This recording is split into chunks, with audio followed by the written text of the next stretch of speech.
Moving on now, the passing of the nation-state bill into law back in 2018 was accompanied by protests and outcry from the country's minorities.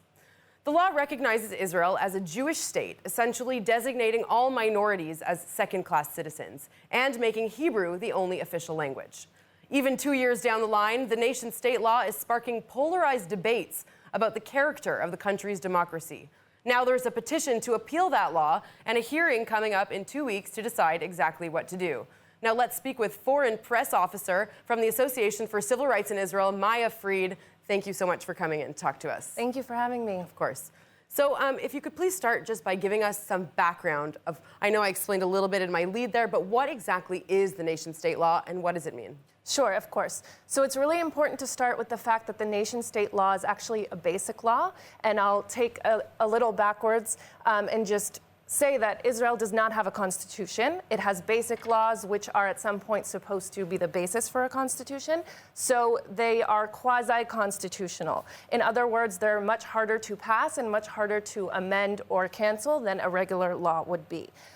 This also gives them a lot more weight. So the nation-state law, as you said, basically puts into law parts of what was in the Declaration of Independence, but it goes a few steps further, where the Declaration of Independence spoke of the Jewish state.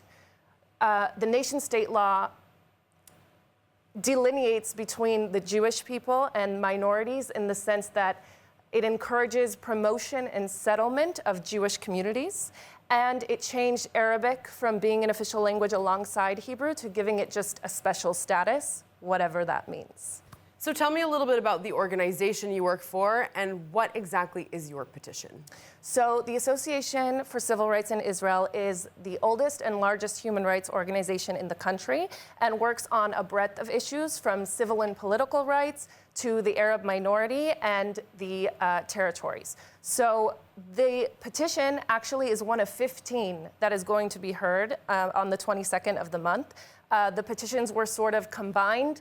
And we've all been given between 10 and 20 minutes to make the argument to a panel of 11 justices, which is very, very extended and very, very rare, which also goes to show the weight of this case. And as you mentioned, the law was passed in 2018. The petitions were submitted to the High Court in 2018, and it's only now that we're actually sitting, but in front of this extended panel. So this is the first time you're having a hearing like this regarding this issue? Yes, we had plenty of advocacy efforts before the bill was passed into law. It was changed. There have been different sort of wordings of the law, and once the law was passed, we petitioned, and this will now be the first official High Court hearing. And do you think that this will result in any real political changes? We think it will result in public discussion.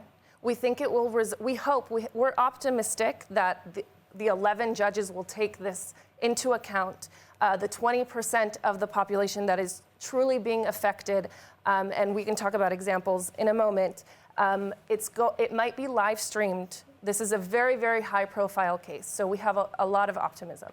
Interesting. And I'm curious, how many signatures do you have on your petition, and is there a certain number you need to really get this going?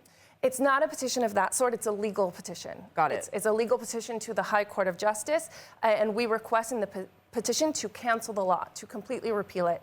And as I said, there are 15 petitions.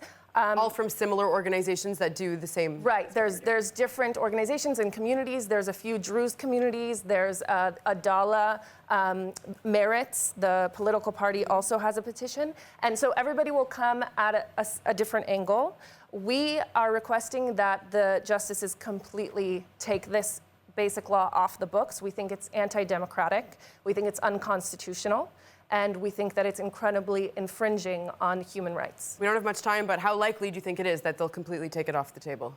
As I said, we're optimistic. Right. Okay. Maya Fried, good luck, and thank you so much. Thank you.